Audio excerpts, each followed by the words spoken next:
Welcome to Beyond You, the podcast where we dive deep into healing, rediscovery, and the building the life you truly deserve. I'm Samantha, your host and guide on this journey. If you're ready to move past toxic relationships, reconnect with your true self, and create authentic connections, you're in the right place. We'll be having real conversations, sharing practical tips, and offering the kind of support that helps you just not survive, but thrive. Each week, we're unpacking how to heal from the past, rediscover who you are, and building a future that feels like you. So whether you're just starting your healing journey or been on the path for a while, let's do this together. Let's get started.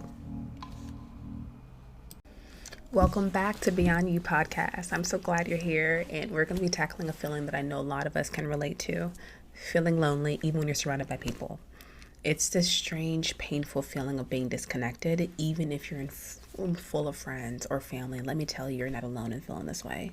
I remember feeling this way when it came to just past relationships and marriages where you were in a relationship with a person, but you still felt like you're by yourself. So we're really going to unpack why this type of loneliness happens, how past trauma or relationships can play into it, and what you can do to start building the kind of connections that actually fill you up instead of leaving you feeling drained. Because we all are worthy and deserve relationships that are genuine and nourishing. So let's get into it. So I haven't really heard people talk about this on talking about why this type of loneliness happens. And a lot of times people think that being around others should naturally make you feel connected, but that's not always true. Especially if you've been through emotional trauma or have felt let down by the people you trusted, it means family, friends, past relationships, it can feel really hard sometimes to connect with other people. And I remember one of my clients who always felt this way at family gatherings. So she'd go in with high hopes, thinking this time I'll feel more connected, but she'd leave feeling emptier than before. It wasn't that her family didn't care, but she had built this wall around herself, a wall that had been there for so long, she really noticed it. And that wall was there to protect her, but it also kept out of the connections that she craved. And I remember seeing this quote, and I see this quote a lot within just my sessions and my programs, is a lot of times when our trauma is open and our healing's unsolved, we armor up. We try to protect, or we feel like we're protecting ourselves. We put a wall. But we got to understand, with a wall, nobody can get in.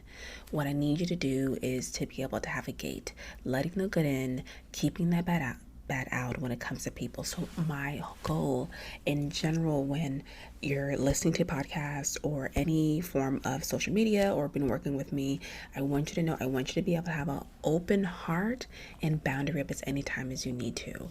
And we talked about trusting yourself in previous podcasts. When it comes to trusting yourself, you have to start that process first, because if you trust yourself enough to say something, if it doesn't work for you, or trust enough to speak on whatever is on your mind that you notice when you're feeling frustrated or irritated, like those things mean that boundaries are being tested, and you need to be able to pay attention to those. And so open heart, you're going to be open to the people that you're meeting, but also know anytime that you need to, you will have your boundaries always with you at any point in time. So understand that when we've been hurt or let down, like I'm talking about, we can develop what I like to call it like the armor, emotional armor, okay?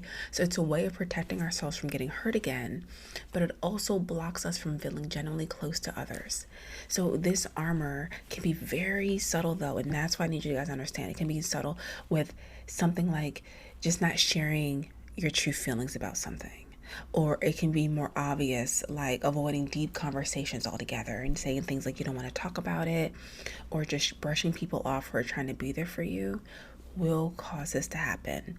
And over time, it can lead to this chronic feeling of loneliness that we don't realize we're doing, or pushing people away or trying to be there. Of course, you want to be around people who feel emotionally safe for you. So I'm not saying that this go to anybody, because not everybody deserves your vulnerability. But what I am saying, I really want you to start identifying where that emotional armor shows up in your life and around who, right? Do you have people where you can be able to let that open heart concept be, or is it just towards a generalization of the whole male species? Do you find that you have emotional armor with them? Or when it comes to females, you find or whoever, do you find it certain people do you find that it comes up more? And really pay attention to what that is. If it's something, if you don't trust them, or what that really looks like for you. And so really pay attention if it's with certain people or in specific situations, and just notice it for now, okay? Awareness is a first step to breaking down those barriers. Okay, so next we're really going to talk on how to start breaking down those emotional walls. Now that we've identified where your emotional armor is, I want us to go a little bit deeper in how to start breaking down those walls. This doesn't mean you have to be completely open with everyone right away. Again, like I said before, you do not have to do that. No, this is a gradual process. You do not have to rush it in any capacity. And I've worked with someone before who felt like every time she tried to be herself, she was somehow too much for others. And I'm hearing that quite a bit, is that people feeling like they're the burden or too much. So what they would do is she would put a mask on. And so what this mask does, and we all do this a lot of times when we feel like we have to show up different ways, and we do it with work, we do it in all different capacities. But over time, when you do it in your personal relationships, that mask made her feel, and I mean, I've gone through this too, it made her feel even more isolated because people couldn't really see the real her. She started small by sharing one authentic thing with a close friend. And you can start this too, sharing one small authentic thing with somebody else and just a little bit of her true self.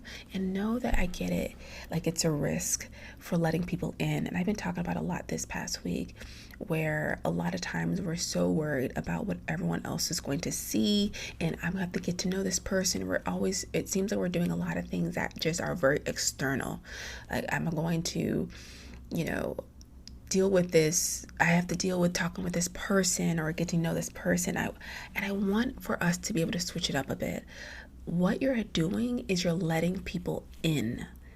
You're letting people into you, into your life, and seeing if it works for you or doesn't work for you. And that's why I want to just start switching that. So know that you can take a risk with like sharing small things about yourself, letting somebody in more into you, so you can feel just really at peace with what you're doing and saying. And if it works for the other person, great. And if it doesn't, you are closer to finding the right people that are there for you. But when you're able to to be able to share a small risk and see that even if like a friend is accepting you, or someone that you know is accepting those parts of you, you realize you don't have to hide anymore. You don't have to hide in exactly who you are. Anything. A lot of times we have this loneliness because of this feeling of a mask that we put over ourselves. So this process of breaking down walls, know that it isn't about vulnerability for vulnerability's sake, okay? It's about sharing pieces of ourselves, of yourself, with people who have earned your trust. Start small. Maybe it's just expressing when you're feeling tired or stressed instead of saying I'm fine. And we know we do this a lot. We just say I'm fine, I'm okay. How about you really pay attention to how you're feeling and tell somebody what that really is? It's these small moments of honesty that build real connections over time. So I want to just give you some tips for this. So number one, I want you to identify one safe person in your life and share something real with them. Something beyond the surface. And it doesn't happen if you don't have people that are around you, whether it's a therapist or just somebody that you can be able to just share a part of yourself with. It could be a simple statement like, I'm feeling a bit disconnected lately. Right? So in tip number 2, practicing I feel statements. I know we hear this a lot with I feel statements. And the reason why I really hone in, and a lot of us really hone in this I feel statements, is because when you are telling someone how you feel, they cannot talk against how you feel. It's not possible to do. Right? They're literally not in your body, and people will really try to tell you how you're supposed to feel about something, but they can't. They're not in your experiences, your emotions, your environment, how you grew up, so they really can't tell you how to feel. So I want you to practice saying I feel statements and owning how you feel about something. Your feelings are valid, your experience is valid simply because you feel them, and that's it. So instead of keeping your emotions bottled up, share how you feel. It could be simple as, I feel a little bit anxious today. Authentic communication often starts with just naming how you feel. And I really talk about this within my 7-day free Feel to Heal journal as well. If you haven't got to check that out, please do, because you're able to really allow yourself the practice of just saying how you feel, using an emotional wheel to be able to do that, and also just kind of really figuring out what you need to start that trusting yourself process, which will be in the show notes and description. So if you're not following me on social media, please do, because I really ask you guys questions on anything that I will be talking about, and so we can really be able to get your questions in. And so I received a question from a listener who asked, how do I connect with people more deeply without feeling like I'm being too intense or pushing them away? And I can imagine that a lot of you guys resonate with this question, and this is such a great question. It's something I think a lot of us worry about. So I want you to remember that connection doesn't have to be an all or nothing thing. You don't have to dive into your life story the first time you meet someone. This is not what I'm saying at all. I want you to start with small acts of openness. Connection grows naturally when you're genuine, and you don't have to rush it. Take the pressure off by letting the conversation flow without expecting it to go too deep right away. Connection isn't about consistency as much as it is about depth. Like, I really want you to be able to share just small bits of yourself. It could be something that you like, right? For example, I know I usually say when going a little deep, I like musicals, right? A lot of people don't know that, but I've always have since I was little, right? But even those small ways, and there's people who like plays and musicals too, there's people who don't. But I think just even sharing small parts, it's not too big, but not sharing a trauma history if you don't know the person, but just little small things that are things that you enjoy that other people knows about. It could be shows, it could be different experiences, just allowing yourself to have just that space when it comes to that. So if you're still having trouble with this, I want us to take a few minutes to do a guided visualization. If you're able to do this, great. If not, please just kind of save this where you can be able to do it, or kind of just think about it, so just have it in your mind while working or driving into work or wherever you're listening, that's at home or wherever that is. So let's take a few minutes to do a guided visualization. What this will do is will help you open yourself up to connection in a way that feels safe and comfortable. So if you're somewhere quiet, go ahead and close your eyes. If you are driving, do not close your eyes, of course. But if you are available to close your eyes, you can, or you have a low gaze, and just take a deep breath.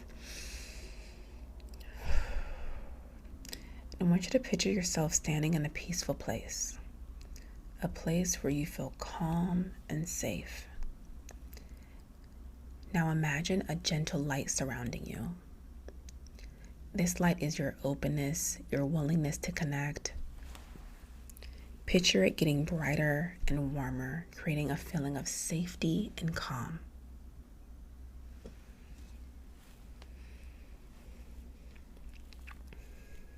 Now imagine someone stepping into the light with you. It's someone you feel safe with, maybe a friend or family member. Picture yourself opening up to them. Maybe you share something small, or you're just fully present with them. Let yourself feel the warmth of that connection. This is a reminder that you can connect with others while still feeling safe. Now, as we kind of get back into the room, I want us to be able to take actionable steps for authentic communication. Okay, one of the best ways to overcome loneliness is by learning to communicate in a way that's real and true to who you are. And authentic communication is the foundation of meaningful relationships. If you're always saying what you think others want to hear, it's hard to feel connected because people aren't seeing the real you. And I used to have a habit of saying, I'm fine, or it's okay, when things really weren't fine. I thought I was being polite, but in reality, I was putting distance between myself and others. And when I started being honest, saying things like, yeah, I'm having a tough day, and I noticed that people responded differently. They connected with me on a real level, and that's when my relationship started to deepen. And I realized that being vulnerable is really hard, right? It feels like you're putting yourself out there, but also know when you're doing this and being in spaces where you can be able to let people be there for you, it's also life transforming too, and it creates that connection and deepness that you want to be able to experience and feel. I just want to reiterate that authentic communication is a two-way street. It's not just about expressing yourself, but also about being fully present for the other person. Listening without judgment or a need to solve the problems is one of the most powerful gifts you can offer. Think about the people in your life who truly listen to you. They're usually the ones you feel the most connected to. When you communicate authentically, you're creating a safe space, not just for yourself, but for others to be themselves too. So let's go over some specific ways you can bring more authenticity into your conversation this week. So tip number 1, when someone asks, how are you? Pause and check in with yourself, right? We're starting with the basics here. Instead of the automatic, I'm good response or I'm fine, try something that reflects your actual state. Like, I'm okay, but today's been a bit tough. Or I'm good, but a little overwhelmed. Like you're just adding a little bit more onto it than just 2 words.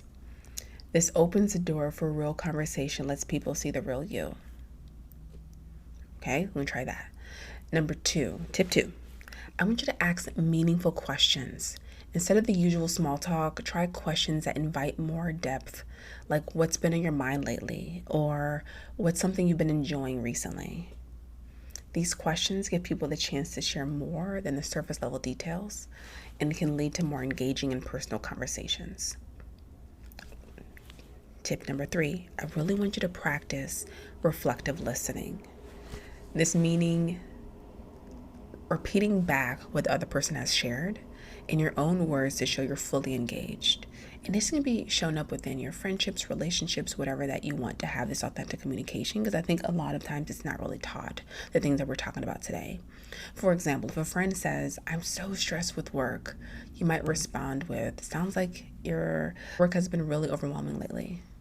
It's a simple technique, but it can make people feel truly heard, which deepens the connection.